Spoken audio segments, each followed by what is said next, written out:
So this video is going to show you a couple of different ways that you can customize the appearances of the elements in your Revit models. So you already know how to, say, edit a type. Like if I wanted to select this wall right here and I wanted to change its wall type from 8-inch masonry to something else. And we know how to go into edit type, go into structure, and change what some of these layers are that we can see in our model. But up to this point, everything that we've looked at has been what is available to us in the Revit project. And so by default, when we create a new Revit project, we have a certain collection of appearances that we can draw from. And this collection is pretty limiting. If I wanted to make this look like wood, I've only got a couple of options in here for what wood appearances I could use. Or stone or tile or anything else that I might want to use. So this lesson is all about showing you how you can get more so that you can achieve the actual aesthetic looks that you're trying to achieve.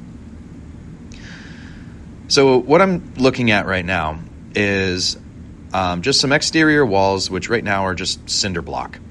And then I've got this deck built off the back here, which is right now just assigned oak hardwood flooring, and then I've got these other walls beneath that deck that I would like to look like sort of a square pattern lattice like you typically see beneath the edge of a deck. But of course these are cinder block walls as well. So I'm going to sort of fine-tune some of these appearances so they look more like what I'm after. For example, these walls, I would like these walls to be more of a brick texture, and I have a specific brick in mind. So let's click on this right now. I only have these 4 walls in here that are of this type, generic 8-inch masonry. But I'm going to click Edit Type, and because I don't want to mess up this wall type, I'm going to click Duplicate, and I'm going to change this from generic 8-inch masonry to brick, and I'm going to be more specific. I'm going to call it brown, brick brown. Okay, and then I'll get into the structure now, and any edits that I make will not affect my generic 8-inch masonry walls. They're only going to affect this copy that I've made. So I'll go into the concrete block layer, and I'll change this appearance to brick instead. And so if I click on this available brick option, and I jog over here to the appearance tab, I can get a better look at what these bricks look like. And they look like sort of reddish bricks that are very uniform, and they look very new construction. That's not what I'm after. I'd like a different looking brick. And so let me show you how we can create such a thing. I think it's a good idea when you're going to create a new appearance to select an appearance that's already maybe kind of close, like this brick, and then create a duplicate of that and just change small things. So down here at the bottom of the screen, I can click Duplicate Material and Assets. It creates a copy, and instead of brick common 1, I'm going to instead call this brick brown. And again, now I can change things in here without affecting this existing appearance. So in the Appearance tab, I've got that same brick image here that I want to change. So if I click the name of this image file, it will pull up the folder where that image is stored. So this is in the system files here under in the program files, all the way drilling down through all these folders to mats, materials. And if I click thumbnail views, and maybe I'll view these as large thumbnails, I can actually see quite a lot of different appearances that I could use in my models. And these are not things that are already preloaded into the Revit project. So right off the top, I'm seeing lots of different varieties of asphalt shingles in different colors. So if I want to make a roof, but I don't like the asphalt shingles that are given to me, I could come in here and I could choose different color roof shingles. Everything is just sorted by file name, and so that makes some things a little tricky to find. For example, right now I'm looking at a bunch of samples of beech wood. Okay, same beech wood image, but with all kinds of different color filters to it. If I want different woods, I might find them under the name of that wood, like maple or oak or walnut. I might also find other woods listed instead under flooring or just wood So you might find stuff in very different places, and sometimes you really have to dig or browse or search through this folder to find exactly what you're after. But let me go down to find some bricks. Here we are looking at the bricks. Other than that default brick type that I was looking at, which came in with the project, I want to find more of an older style brick, and I want it to be on the brown side. So here we go. Got this very nice looking non-uniform running brown brick image. I'm going to click on that and I'm going to bring that in. So now I've changed that image, so I'm seeing the correct type of brown brick. It would also make sense if I have the files in that folder to also change the file that's used for the roughness, which is going to deal with how it reflects light when we do render views. And I might also want to come down here and check out the bump pattern image. And I know that I saw the bump image for this type of brick in here, so I'm going to go back and find it.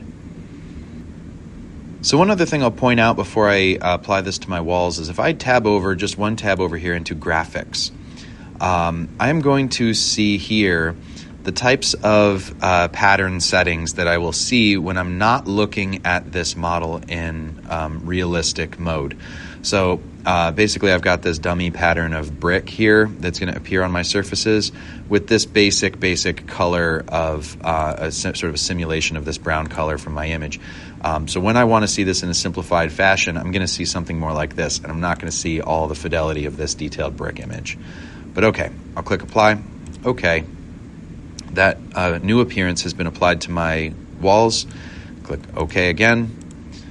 And now all of my, this one wall that I've selected here, my 8-inch masonry wall, I changed the type to this new brick appearance. And as I said, because I'm looking at this in shaded mode or shaded with edges, I'm only seeing that sort of dummy pattern to simulate what this looks like. I'm not seeing the realistic view yet. And let me just go ahead and change the rest of my 8-inch masonry walls to that brown brick wall type that I just created. And just to illustrate my point, I'm going to pop into realistic view mode, and we'll see that real brick image appear here. So there we go. That's more like the type of brick that I'm after. While I'm in this realistic mode, it helps to show that the deck I've created out here, I just chose a default floor type that was available, which was wood flooring on wooden joists. And clearly, that type of flooring is not meant for an outdoor deck. This is an interior floor. If I did a render on this and I applied some light to it, you would see that it's pretty shiny, high reflective surface. So here again, I've got a surface that does not look like the correct thing, and it would be great for me to go in there and make a new custom appearance that would look like proper deck boards. I'm going to skip that for now though, and instead I just want to show you what we can do to easily hide, these edges where I'm looking at the softwood lumber appearance around the edges, and I'd like to be looking instead at the same material that's here on the top side of the deck. So if I click on that floor and my modify floor tab opens up, there I can find my paint tool, and the paint tool is going to let me browse through the appearances that already exist in my project. So I can find the appearance for the oak flooring, and I can click on any surface that I want to paint that surface to match. Is it the right appearance for this context? No, but it does help me get my point across how we can paint select surfaces. So now I have a little bit of a bigger task to define a new material for the lattice that I want to see down here, because that's not something that's in Revit by default. What I've got here is 6-inch masonry wall type, and again I'm going to click edit type, I'm going to click duplicate, and I'm going to leave that 6-inch thickness because it doesn't bother me, and I'm going to rename it lattice. And we'll get into the structure, and the structure is still concrete masonry unit. And so this is where I can make a change, and for now I'm just going to make a duplicate of that concrete masonry unit because there's nothing at all in here that's very similar to the lattice that I'm trying to create. So let me give this new material copy a name, deck lattice, And looking in here, I want to take out this image of the concrete masonry units, and I want to put in a different image.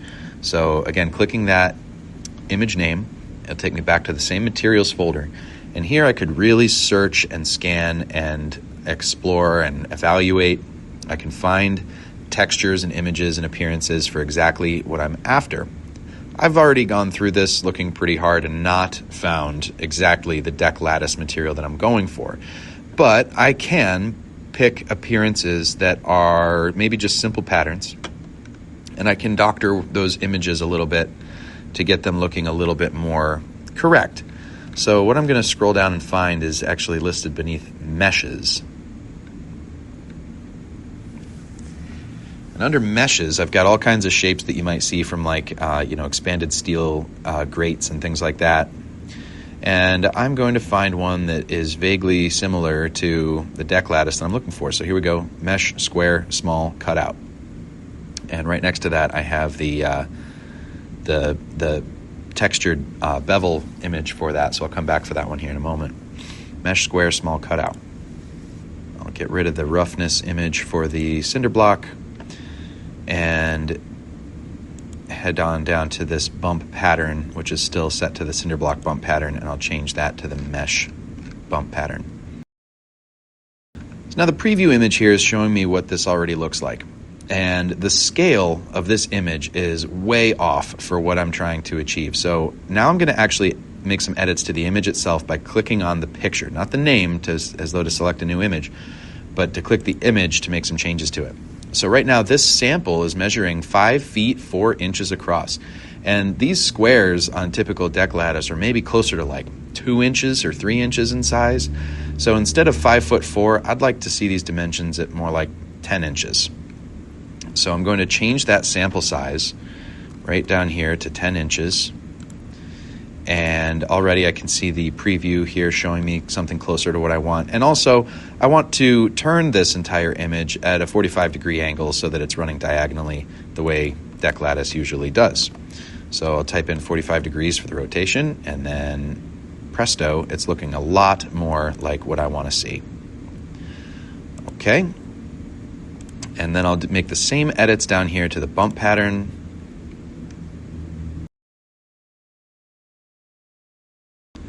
And under graphics right now, in the shaded view, I'm still going to be looking at this sort of brick pattern, but let me change that instead to one of the tile choices.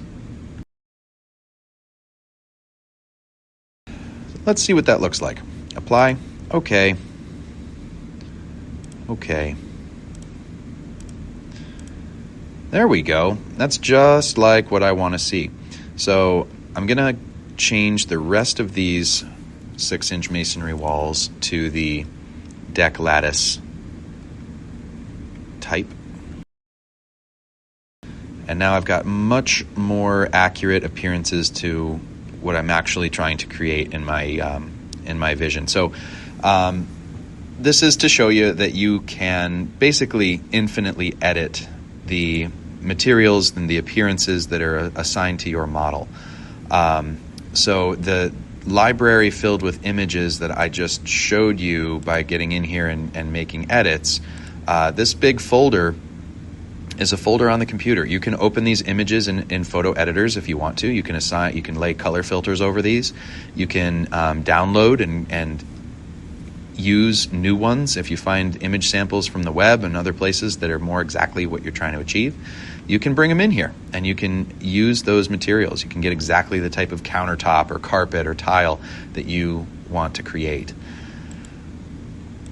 Last thing in this little lesson here is how to assign a particular looking appearance to just one area without having to create entirely new elements or features. So for example, sometimes we have one large floor element for an entire level of our house, but we want to have certain rooms using different flooring. Like maybe the kitchen should be tile, the living room should be carpet, maybe the bathroom is a different type of tile. And instead of creating a bunch of separate floors, what we can do is select that floor, and here in the Modify Floor tab, I can come all the way over here to Split Face. Checking split face, it wants me to select a surface, and I'll select this top edge of this floor right here, just for example. So now I've got my sketch tools here, and I can check that rectangle or use whatever sketch tools that I want here to define a new area, and I'm avoiding any overlapping lines here. If I click the check mark, now I've got this region here, which is part of the same floor element, but I'm able to paint a different appearance onto that region and just that region. So this is a great way for you to, if you have a long wall that is dividing several rooms or defining the edge of several rooms, you could paint the interior of those rooms separately from each other. You can do different flooring, you can do different roofing. Basically any surface, you can subdivide it like this and assign different colors to it without having to actually create multiple elements of that feature. There you have it. Now you can really nail the exact aesthetic look that you are going for in all of your models, and this should open up the door for you to have a lot of fun with your visual design of your house. Good luck.